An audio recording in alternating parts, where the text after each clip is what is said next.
এমন ছেলে না। হঠাৎ তোমার কি এমন হলো যে বাসের হেল্পারই করতে হচ্ছে তোমাকে? তোমাকে কিন্তু আমি খুব ভালো করেই চিনি।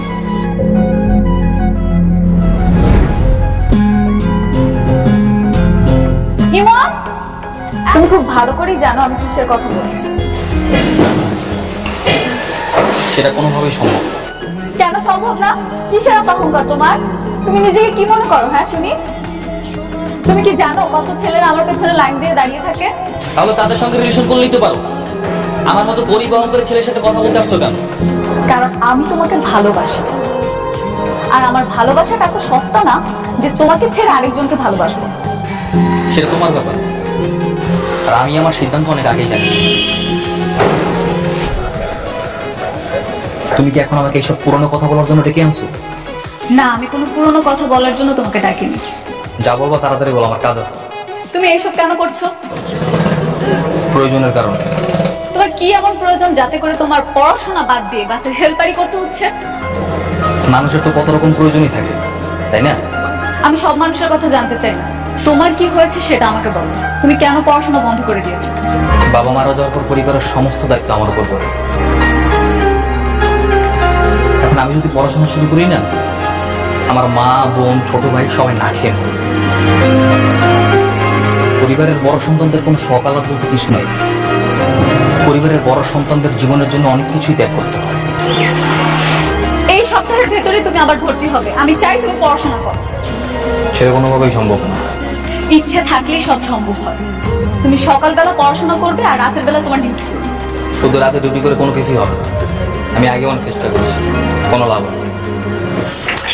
দাঁড়া, কোথায় গিয়েছিলি তুই? তোর প্রফেসর আঙ্কেল ফোন দিয়েছিল, তুই কলেজে যাস না। ওকে ভেতরে এসে কথা বলতে বলো। আসলে বাবা হয়েছে কি, বাবা আসলে আমার একটা বান্ধবীর জন্য ওখানে গিয়েছিলাম। তোকে আমি এর আগে বলেছি না যে লেখাপড়াটা আগে ঠিকঠাক মতো শেষ করে তারপর সব বাকি কাজ করতে হবে? সরি বাবা, ভুল হয়ে গেল। কেমন আছেন ভাইয়া? আরে আপনি?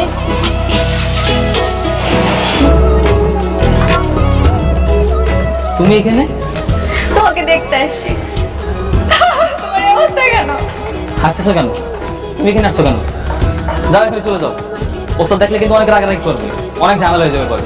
আমি এখানে থাকতে আসিনি, আমার খুব ইচ্ছে করতেছিল তোমাকে দেখতে, এই জন্য আসছি।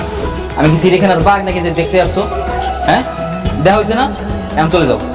হ্যাঁ চলেই যাব। অনেক কষ্ট করে খুঁজে খুঁজে গ্যারেজটা বের করছি। আমি এখন একা যেতে পারবো না, আমাকে একটু আগাই দিয়ে আসো। গরিবদের জন্য ভালোবাসা না। তুমি আগেও যেরকম অ্যাটিটিউড নিয়ে থাকতে, এখন এরকম অ্যাটিটিউড নিয়ে থাকো। আমি বুঝি না তুমি কেন নিজেকে এত ছোট দেখো। মানুষের নিজের অবস্থান কখনো ভুলে যাওয়া ঠিক না, আর আমি জানি আমার নিজের অবস্থান কোথায়। আচ্ছা, তোমাকে ভর্তি হতে বলেছিলাম, ভর্তি হয়েছো?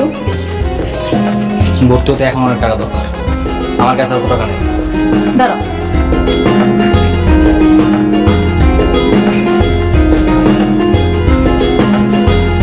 এই টাকাটা রাখো। আমি নেব না। বেশি ঘাটতারামি করবা না, বেশি ঘাটতারামি করলে আমি তোমার গ্যারেজে উঠে বসে থাকবো।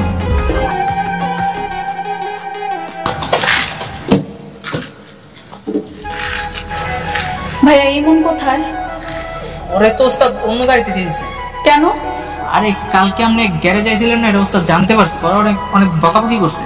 সহজে গিয়ে রাস্তা দিতে চায়, তারপরে জোর করে চলে আসছে। আচ্ছা আমি বুঝি না তোমার ওস্তাদ তোমার সাথে এমন কেন করে। আমি তোমার সাথে দেখা করতে গিয়েছি বলে তোমাকে এক বাস থেকে অন্য বাসে ডিউটি দিই। শুধু শুধু তার এমন করে না, নিশ্চয়ই কারণ আছে। কি কারণ? কারণ ওস্তাদের একটা মেয়ে আছে। আমি দেখেছি তো। ওস্তাদ চান আমি যেন তার মেয়েকে বিয়ে করি, তাই অন্য কোনো মেয়ের সাথে কথা বলে এটা ওস্তাদ একদম পছন্দ করে না। কালকে রাত থেকে আমি কত প্ল্যান করে রেখেছিলাম, আজকে তোমার সাথে দেখা হবে, একটা সুন্দর টাইম স্পেন্ড করব। কিন্তু তুমি? কিন্তু কি? কিচ্ছু না, আমি বাসায় যাবো। চলো তোমাকে এগিয়ে দিই। কোনো দরকার নেই, আমি একাই যেতে পারবো। কি রে, কার সাথে কথা বলছি? কারোর সাথে না কোনো। ও আচ্ছা শোন, তোর বাবা কিন্তু তোর বিয়ে ঠিক করেছে, আগামী পরশু তোর বিয়ে। আমি কাউকে কোনোদিন কোনো কিছু করতাম না, নিজের অবস্থানের লেগে সবসময় আমার কাছে অনেক ছোট মনে হইতো। হইতে ব্যাপারটা। বারবার এই মাইটা আমি ফিরিয়ে দিছি।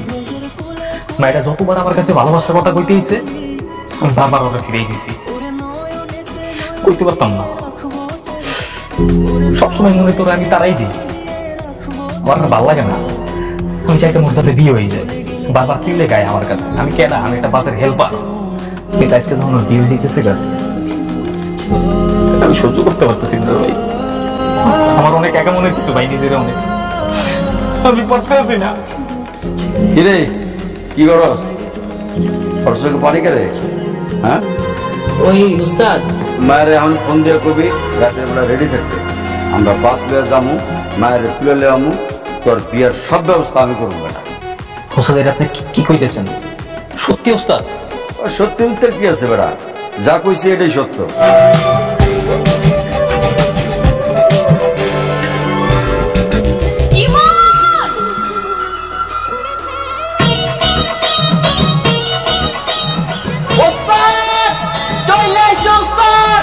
হালকা ব্রেকে